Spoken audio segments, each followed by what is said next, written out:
જતા પહેલા કન્યાની બેનને કોઈ તો ભેટ આપવી જ પડે. પણ અત્યારે તો મારી પાસે કંઈ નથી. એ હું નહીં જાણું, ભેટ તો જોઈશે જ, તો જ જવા મળશે.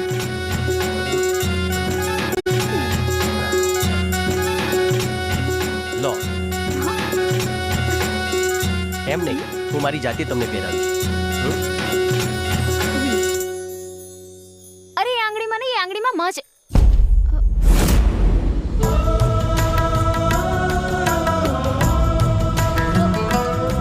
ચલો ચલો બધા જલ્દી અંદર, હસ્ત મેળાપનો મુહૂર્ત નીકળી જશે. ચલો. અરે ભાઈ, કેમ અટકી ગયા? ચાલો. ચલો.